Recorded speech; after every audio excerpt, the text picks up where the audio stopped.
Welcome to Shameless Leadership. I'm your host, Sarah Dean. This show is for women leaders who are committed to advancing both their own leadership and the leadership of those around them. In each episode, I offer practical strategies and inspiring stories to help you become a more confident, compassionate, and curious leader. The truth is, you were born to lead. So let's start now, together. Hello, Shameless Leaders. Today we're going to be talking about mentorship and in a little bit of a different context than you might be used to. So when we think about mentorship in professional spaces, we often think about people who are doing the thing that we want to do, and we think about how we can learn directly from them. And so maybe how they can help us develop a certain skill or how they can help us get ahead, which can be amazing and exciting and very helpful and supportive. And sometimes those people are not immediately accessible to us. And so I definitely talk to leaders all the time who are like, yeah, I want a mentor, or I'm interested in mentorship, and I don't have someone I can ask, or the person that I want to ask, or the person that I think would be a great mentor doesn't have the capacity to either mentor me at all or mentor me, maybe in the way that I most need. And I think that we often miss the opportunity to open up space for other mentors in our lives when we have a limited view of what mentorship can look like. So I think some of our most powerful mentors can actually be from the people who are informal or unofficial mentors in our lives. And so this can come from people who we know from outside of professional spaces. So there's mentorship that can come within professional spaces. There's mentorship opportunities that we can think of in terms of hiring a coach or hiring someone who does the thing that you want to do. And I've certainly done this. I've hired business coaches. I've hired podcasting coaches. I had a fitness business coach when I had a fitness business. So hiring people that are like a few steps ahead of you to show you the ropes, show you the way. There's lots of room for that. But there's also the space for noticing the people around us who embrace and embody the characteristics and the attributes and the traits of being a human that we most want to embrace and embody as well. And this is where I think we miss opportunities all the time. These people can exist in unlikely places, and these relationships can come about in unlikely ways.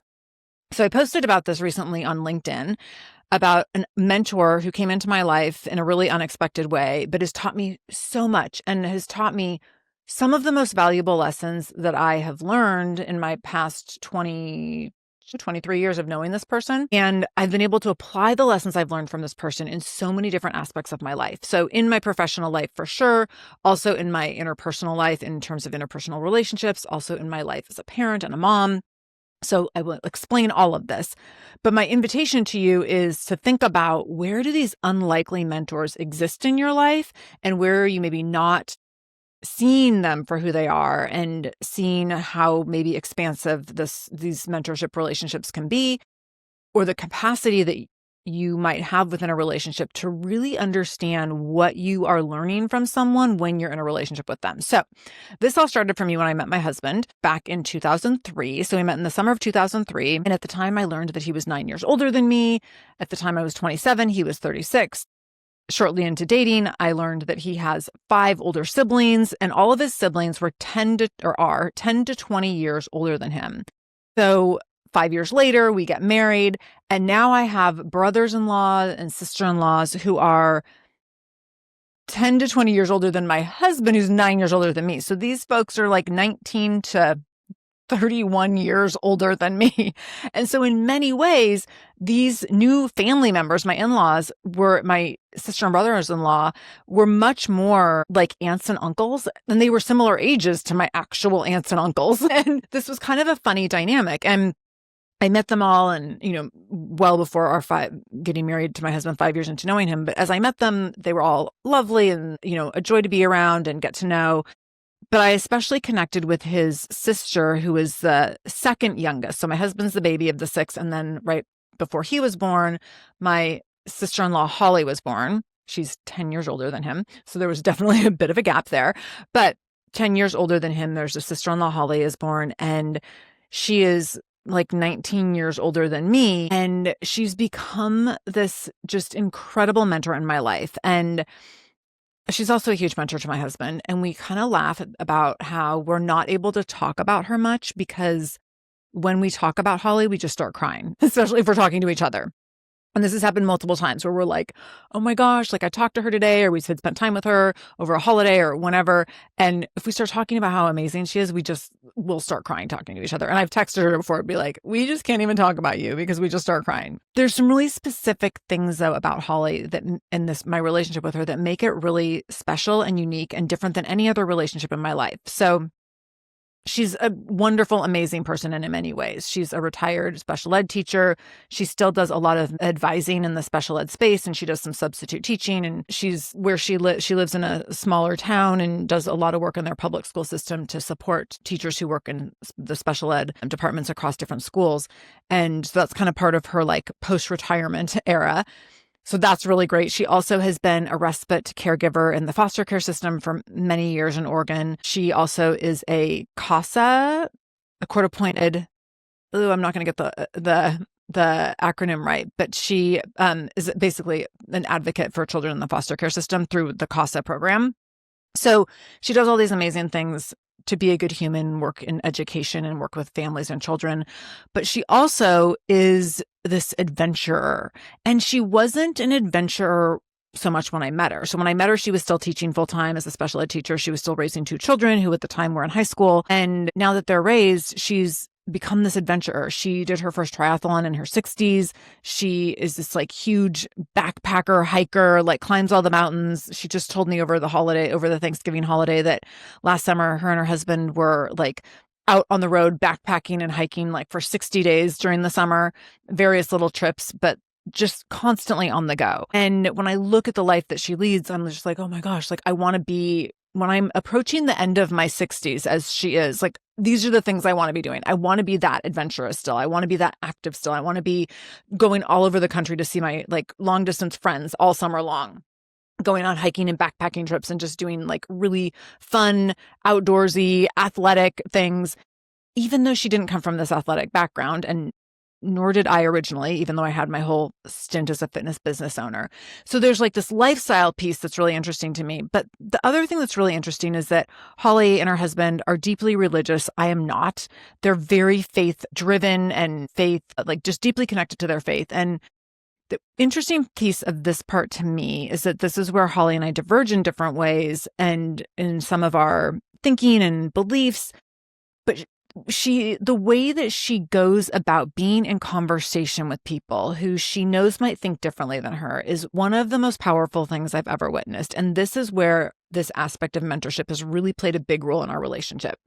So while I admire the work that she does in her community and with children and with families, and as an adventurer and as a triathlete and a mountain climber and all these kinds of things, what I really admire is her ability to see differences between people.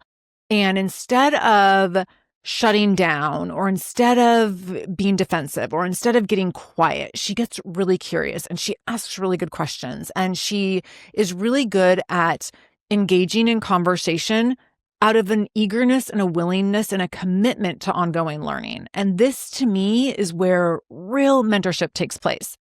For me, as someone who can be a real black and white thinker, and as someone who can be real quick to judge different situations, to watch her be open to learning and ask questions and be engaging and hear me say certain things and say, oh, like, tell me more about that. Or, hey, I've wondered about this, or I'm curious about this, or what does this part mean? And do it in such a deeply respectful way has been something that I've learned, that I've practiced emulating, but something that I've learned about in a way that's helped me see that sometimes in mentorship, the lessons that you can learn from unlikely sources or in unlikely mentorship relationships that you might not really be paying that much attention to because you're just going about living your life. Like in my case, just going about living my life with my sister-in-law who happens to show up at all these family events. But if you can apply the things that you're learning in those relationships in other arenas of your life, my goodness, can the gifts be big and can the doors open in many directions? And so when I look at the way that Holly engages with the people around her and the way that she gets curious and asks questions and is invested in learning and understanding in a really deep way, I get really motivated to do the same thing in the environments that I go into where people think differently than me, where people have had different lived experiences than me, where people maybe have a different understanding of a system that I don't understand, and maybe have different bias than me, or are operating under different assumptions than me.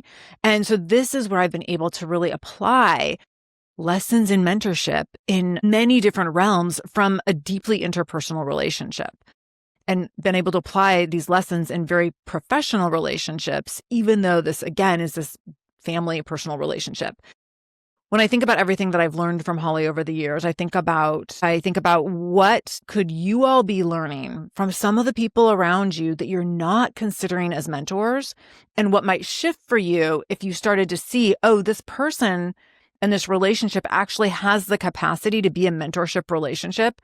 And you don't need to put like a formal label on it and like have meetings or anything, but just for you to recognize, like, this is someone I want to learn from. This is someone I want to observe. This is someone I want to understand and watch, and then show up in the world a little bit more like they do, in order to grow in other areas of my life. So when I look at how Holly operates in the world, I look at how deeply she respects people, no matter their background, no matter their experience, no matter how their belief system maybe aligns or counters hers.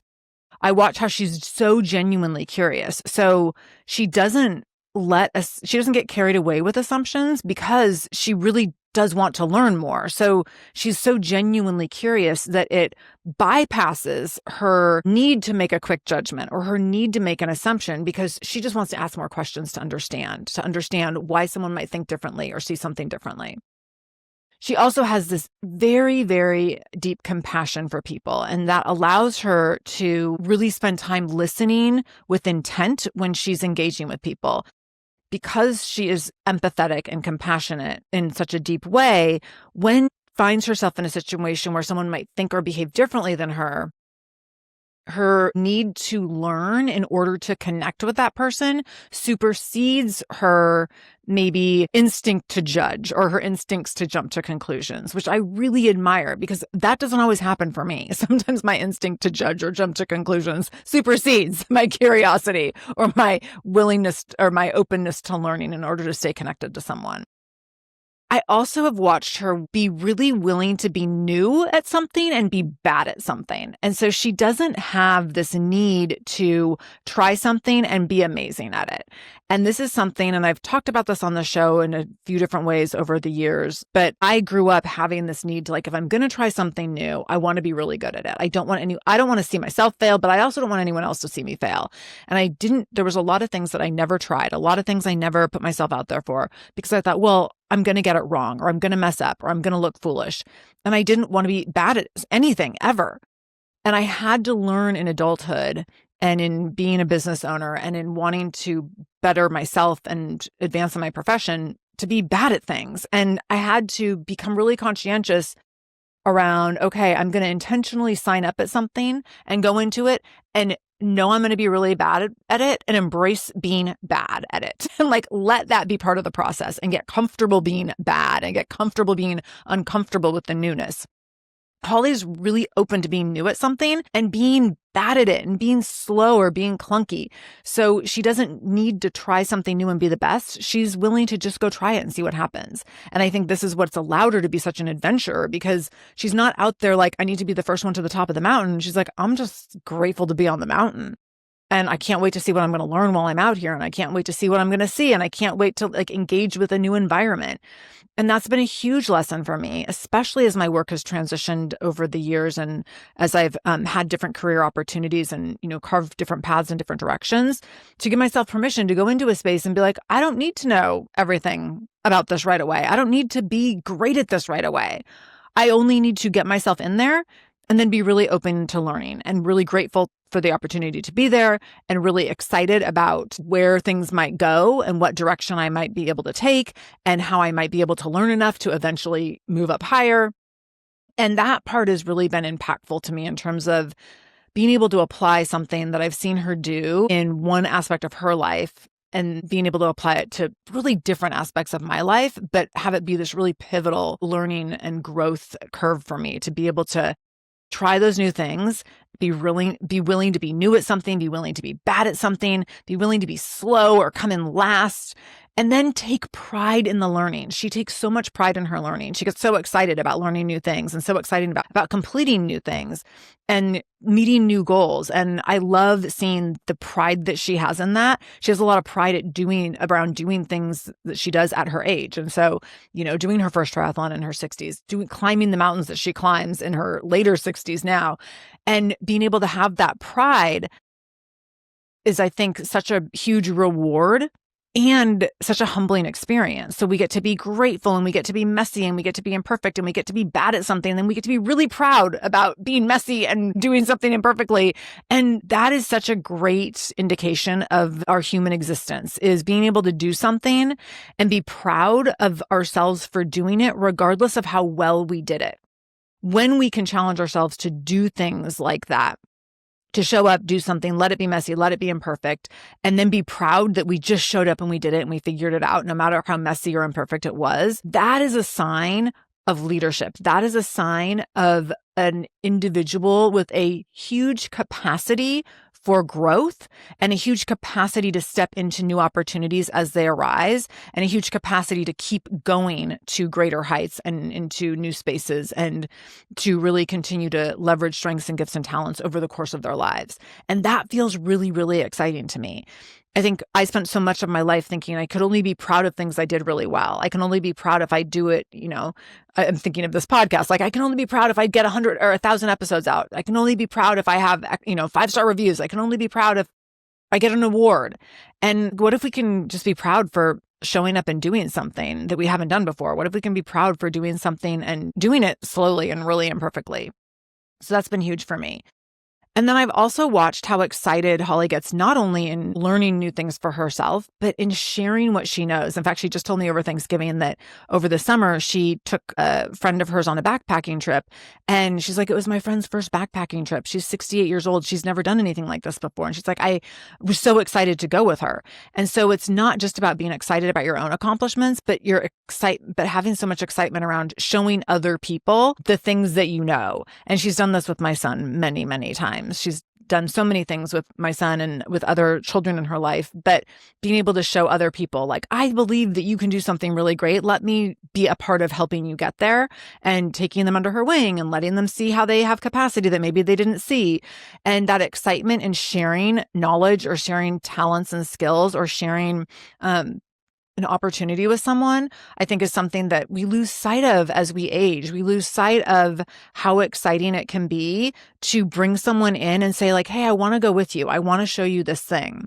We sometimes assume that other people won't value that, or that other people don't really need our help. Sometimes all people want or need is, like, let me walk beside you and go with you so that you can go too. And so I think sometimes we underestimate that. And there's a lot of power in being able to do that. And then the last thing that I have learned in this mentorship relationship is this unflinching commitment that Holly has to keeping up. And this comes up in so many different ways in our relationship it has come up in so many different ways in our relationship over the years. And the first time I really started noticing it was a number of years ago around technology, and like wanting to keep up with technology. And she even said such to me, something around like, oh, I want to make sure that I can keep up with technology because I want to be able to keep in touch and communicate in the ways that I'm doing now with technology as I get older. And so it's important to me that I keep learning at a reasonable pace so that I can continue to engage with the world of technology for as long as possible, because it has so many ways that it can benefit my life and my work and my relationships, in terms of being able to stay connected to other people who mean a lot.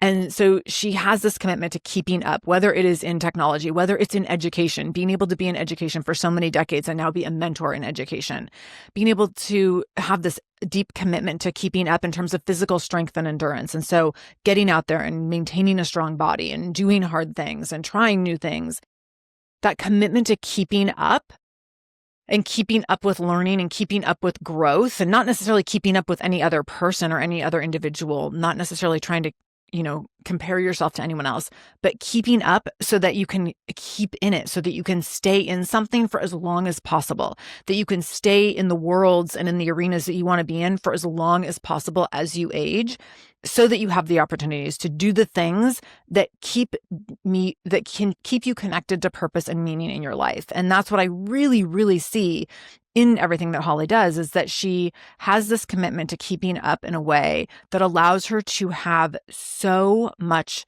meaning and purpose in her life as she grows older, that she doesn't live in fear, from what I've seen, around that going away or around what life will look like when she gets to a certain age, because she has this connection to sense of self and a sense of self-trust that is strong enough that she trusts that she will be able to keep doing things that she loves because she's able to keep learning how to do new things.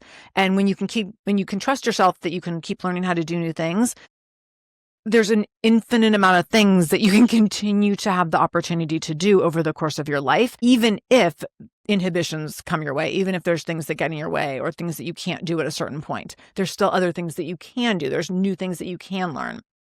So when you're thinking about mentorship and when you're thinking about who are the people that I learn from, who are the people that I want guiding my growth, who I want challenging me to be better at the things I want to be better at, or that I want to be challenging me to be better in the roles that I want to advance in.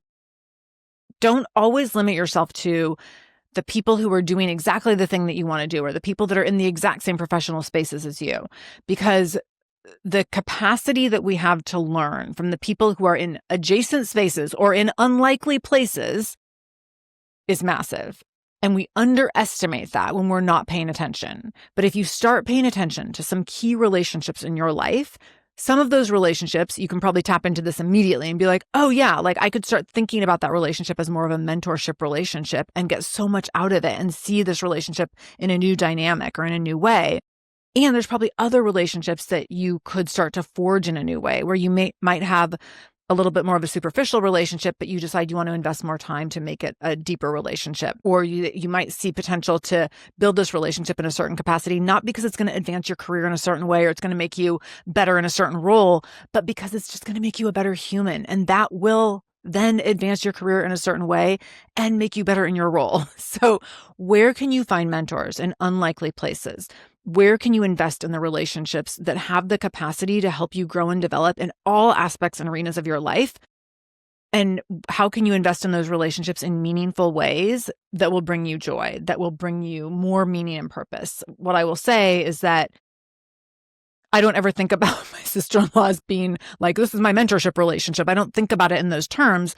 But when I think about what I have benefited from in this relationship, I see this direct line to mentorship and to professional growth because of the lessons that I've learned, even if a lot of it has been subconscious along the way, even if it's just me thinking she's sweet and she's fun and she's nice and I love her and she just happens to be around at family things. And how can I apply what I've gotten from that relationship in a different context or different environment and see that it really is a mentorship relationship? And many of us have those in unlikely places. So I challenge you to think about where you can find those relationships in your life, where you can invest in them, where you can create them if you want to. And also maybe then let go a little bit of some of those mentorship relationships that you've been aspiring to have that aren't coming as easily or as quickly or that just seem more complicated, because you might be missing out on some of the most powerful mentorship opportunities just right under your nose. So I hope that was helpful. I would love to hear who your unlikely mentors are. Let me know. You can DM me on LinkedIn. You can shoot me an email at hello@sarahdean.com. You can find me in all the places. I always love to hear from you.